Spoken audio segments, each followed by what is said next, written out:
അസ്സലാമു അലൈക്കും വറഹ്മത്തുള്ളാഹി വബറകാത്ത്. പ്രിയപ്പെട്ട രക്ഷിതാക്കളെ, വിദ്യാർത്ഥികളെ, സമസ്ത കേരള ഇസ്ലാമിക വിദ്യാഭ്യാസ ബോർഡ് 3ാം ക്ലാസ്സിലേക്ക് പുതുതായി പരിഷ്കരിക്കപ്പെട്ട തദ്രീബ് തിലാവയുടെ 5ാമത്തെ ചാപ്റ്ററാണ് വായിക്കുന്നത്.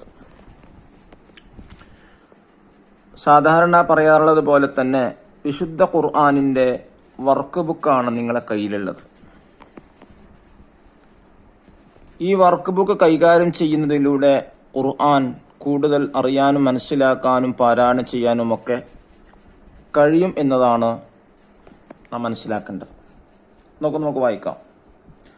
അഷ്ഹർ സഫർ മാസത്തിലാണ് ഈ 5ാമത്തെ ചാപ്റ്റർ തീർക്കേണ്ടത്. അദദുൽ ഫുസൂലി 26 പീരീഡുകളാണ് ഇതിനെടുക്കേണ്ട സമയം. മഖ്തഉ ഷഹർ മിൻ അവലി സൂറത്തി ദാരിയാത്തി ഇലാഖിരി സൂറത്തുൽ ഖമർ.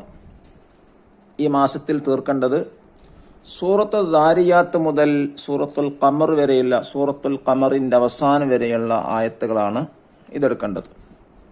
മഖ്തഉൽ തഹ്ഫീദ് സുവരി സൂറത്തുൽ ആദിയാത്തി 4 ഫുസൂൽ. ഈ മാസത്തിൽ കാണാതെ പഠിക്കാനുള്ള സൂറത്തുൽ ആദിയാത്താണ്. 4 പീരീഡുകൾ അതിന് ഉപയോഗപ്പെടുത്തേണ്ടത്. ഇനി നോക്കൂ, സൂറത്തുൽ ആദിയാത്തിൽ തഹ്ഫീദ് എന്ന സ്കാനറിലൂടെ അത് നന്നായി കേട്ട് മനസ്സിലാക്കാം. സൂറത്തുകൾ പരിചയപ്പെടാം. ഏതൊക്കെ സൂറത്ത്? 4 സൂറത്താണ് അതിൽ പഠിക്കേണ്ടത്.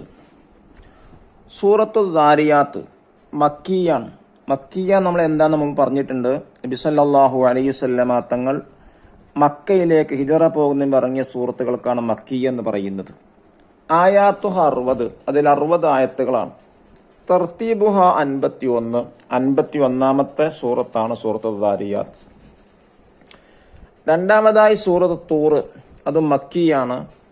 ആയാത്തുഹ 49 ആയത്തുകളാണ്. തർത്തീബുഹ 52, 52ാമത്തെ സൂറത്താണ്. മൂന്നാമതായി സൂറത്തു നജ്മ് മക്കിയ, ആയാത്തുഹ 62 ആയത്തുകൾ.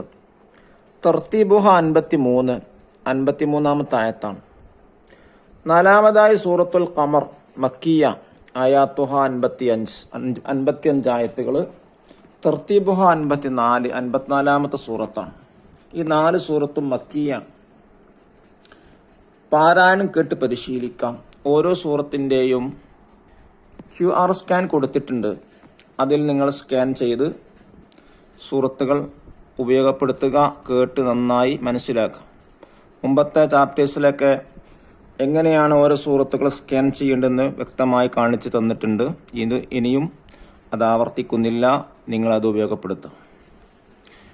ഇത് 2ാമത്തെ പേജ് നോക്കൂ. ഹുറൂഫുൽ ഹൽക്ക്, ഹൽക്കിൻ്റെ അർഫുകളാണ് ഇതിൽ പഠിക്കേണ്ടത്. അഥവാ തൊണ്ടയിൽ നിന്ന് വരുന്ന അക്ഷരങ്ങൾ 6 ഖൈന്, ഖാ, ഐന്, ഹാ, ഹംസ, ഹാ. തൊണ്ടയുടെ നല്ല മനോഹരമായ ചിത്രം കൊടുത്തിട്ടുണ്ട്. നോക്കൂ, ഖൈന്, ഖാ എവിടുന്ന വരേണ്ടത്? തൊണ്ടയുടെ മേലെ അറ്റത്തിൽ നിന്നാണ് ഖൈനും ഖാവും ഉച്ചരിക്കേണ്ടത്. ഐന്, ഹാ അതെവിടുന്ന? തൊണ്ടയുടെ നടുവിൽ നിന്നാണ്. വസ്തുൽ ഹൽക്ക് എന്നാണ് പറയാം. ഇനി ഹംസ, ഹാ അത് തൊണ്ടയുടെ താഴെ അറ്റത്തിൽ നിന്നാണ് പുറപ്പെടുവിക്കേണ്ടത്. ഈ 6 അക്ഷരങ്ങളും തൊണ്ടയുടെ 3 ഭാഗത്തിൽ നിന്നായിട്ടാണ് ഉച്ചരിക്കേണ്ടത്. ഇത് കൃത്യമായിട്ട് തന്നെ ഉച്ചരിക്കണം, എന്നാൽ മാത്രമേ ഖുർആൻ പാരായണം ശരിയാകൂ.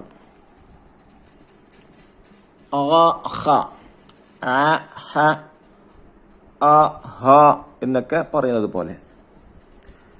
ഇനി നോക്കൂ, ഖൈന്, ഖാ, ഐന്, ഹാ എന്നീ അക്ഷരങ്ങൾ വരുന്ന 2 പദങ്ങൾ വീതം പാഠഭാഗത്ത് നിന്ന് കണ്ടുപിടിക്കാം, എഴുതി പരിശീലിക്കാം. നമുക്കുള്ള 4 സൂറത്തുകൾ: സൂറത്തുൽ ദാരിയാത്ത്, സൂറത്തുൽ തൂർ, സൂറത്തുൽ നജ്മ്, സൂറത്തുൽ ഖമർ. ഈ സൂറത്തുകളിൽ നിന്നാണ് ഈ ഹൽക്കിൻ്റെ 6 അക്ഷരങ്ങൾക്ക് 2 വീത ഉദാഹരണം കണ്ടെത്തേണ്ടത്. ഖൈന് യസ്തഗ്ഫിറൂൻ വമാ തഗാ. രണ്ടാമത്തെ ഖായിൻ്റെ ഉദാഹരണങ്ങൾ ബിൽ ആഖിറ, ഖുസ്സഅ. മൂന്നാമത്തത് ഐന്, ഉദാഹരണം അബ്ദന സയഅലമൂൻ. അടുത്തത് ഹാ വാഹിദ യുസ്ഹബൂൻ. 4 അക്ഷരങ്ങൾക്കാണ് 2 വീതം ഉദാഹരണം എഴുതാൻ തന്നിട്ടുള്ളത്. ഇനി പദങ്ങൾ എഴുതി പരിശീലിക്കാം. താഴെ പറയുന്ന പദങ്ങൾ നന്നായി വായിച്ച് പഠിച്ചതിന് ശേഷം കൃത്യമായി എഴുതാം. 3 തവണയാണ് ഓരോന്ന് എഴുതേണ്ടത്. ആയത്തുൻ, അദാബ്, ത്വാഊൻ, സാഹിബ്, ജഹന്നം, യഖ്റുജൂൻ. ഓരോന്നും 3 തവണ 4 വരിയിൽ നോക്കിയിട്ട് ഏതൊക്കെ അക്ഷരങ്ങളാണ് നടുവത്തെ 2 വരിയിൽ നിന്ന് പുറത്തോട്ട് പോയിട്ടുള്ളത് അതൊക്കെ നോക്കിയിട്ടാണ് എഴുതേണ്ടത്. ഇനി നോക്കൂ, പാഠഭാഗത്തിൽ നിന്ന് കണ്ടെത്താം. ഇൻദഹും, അത് സൂറത്ത് തൂറിലെ 525 പേജിൽ 37-41 എന്നീ 2 ആയത്തുകളിലായിട്ടാണ് ഇൻദഹും എന്ന പദം വരുന്നത്. രണ്ടാമത് അമദ്. അമദ് എന്ന പദം ഏത് സൂറത്തിൽ നിന്നാണ് നിങ്ങൾ കണ്ടെത്തത് കമൻ്റായിട്ട് രേഖപ്പെടുത്താം. മൂന്നാമതായി ഖലഖ, സൂറത്ത് നജ്മിൽ നിന്ന് 528 പേജ്.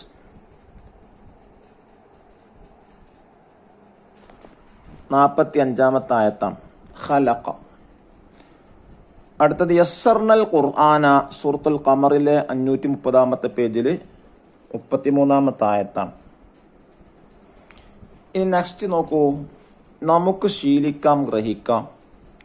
എന്താണ് ശീലിക്കേണ്ടത്? ജീവിതത്തിൽ സൂക്ഷ്മത പാലിക്കുന്നവരെ അള്ളാഹു സ്വർഗത്തിൽ ഉന്നതമായ പദവി നൽകിയാതിരിക്കും. ഇതൊരു മഹത്തായ ഒരു ആദർശമാണ്. കുട്ടികൾക്ക് ശരിക്ക് പറഞ്ഞ് മനസ്സിലാക്കി കൊടുക്കുക. എല്ലാ ആളുകൾക്കും നിർബന്ധമായിട്ടും വേണ്ടൊരു കാര്യമാണ്. ജീവിതത്തിൽ സൂക്ഷ്മത പാലിക്കുന്നവർ അള്ളാഹു സ്വർഗത്തിൽ ഉന്നതമായ പദവി നൽകിയാതിരിക്കും. സൂക്ഷ്മത എന്നുള്ളത് എല്ലാവർക്കും വേണ്ടതാണ്. സൂക്ഷ്മതയില്ലാതെ ജീവിച്ചാൽ ഒരിക്കലും സ്വർഗത്തിൽ കിടക്കാൻ കഴിയില്ല. സൂക്ഷ്മതയോടെ ജീവിക്കാനൊക്കെ അള്ളാഹു നമുക്ക് തൗഫീക്ക് നൽകട്ടെ. നമുക്ക് ദുആ ചെയ്യാം. ഇനി ഖുർആനിൽ ഒരുപാട് ദുആകളുണ്ട്. ഓരോ പാഠങ്ങളിൽ ഒരു ദുആ പറയുന്നുണ്ട്. ആ ദുആ കുട്ടികൾ കാണാതെ പഠിക്കണം. ദുആ അൽ ഖുർആനി, ഖുർആനിൽ പറയുന്ന ഈ പാഠത്തിൽ പറയുന്ന പ്രാർത്ഥന ഏതാണ്? റബ്ബനാ അഫ്രിഗ് അലൈനാ സബ്റൻ വതവഫനാ മുസ്ലിമീൻ. ഒരായത്തും പ്രാർത്ഥനയും കൂടെയാണ്. അല്ലാഹുവേ, ഞങ്ങൾക്ക് നീ ക്ഷമ ചൊരിയണേ, ഞങ്ങളെ മുസ്ലിങ്ങളായി മരിപ്പിക്കണമേ എന്ന പ്രാർത്ഥന എല്ലാ ദിവസവും പ്രാർത്ഥിക്കേണ്ടതാണ്. റബ്ബനാ അഫ്രിഗ് അലൈനാ സബ്റൻ വതവഫനാ മുസ്ലിമീൻ. ഇത് കുട്ടികളെ കൊണ്ട് പലവട്ടം പറയിക്കുക. അപ്പോൾ അത് കാണാതെ പഠിക്കും. ഇനി അവസാനമായി ഉസ്താദാണ് ചെയ്യേണ്ടത് മാസാന്ത മൂല്യനിർണ്ണയം. അധ്യാപകൻ കുട്ടിയുടെ മാസാന്ത പഠന പ്രവർത്തനങ്ങൾ വിലയിരുത്തി താഴെ യോജിച്ച കോളത്തിൽ സ്റ്റാർ നൽകുക. മുംതാസ് ഏറ്റവും മികച്ചത്, ജയ്യിദുൻ ജിദ്ദ ഏറ്റവും നല്ലത്, ജയ്യിദ് നല്ലത്, ഗൈർ ജയ്യിദ് നല്ലതല്ല എന്നിങ്ങനെ കുട്ടിക്ക് ഏതാണോ അനുയോജ്യമായത് ആ കോളത്തിൽ മാത്രം സ്റ്റാർ രേഖപ്പെടുത്താം. അല്ലാഹു തആല ഖുർആൻ നന്നായി ഓതാനുള്ള തൗഫീഖ് പ്രദാനം ചെയ്യട്ടെ. അസ്സലാമു അലൈക്കും വറഹ്മത്തുള്ളാഹി വബറകാതുഹു.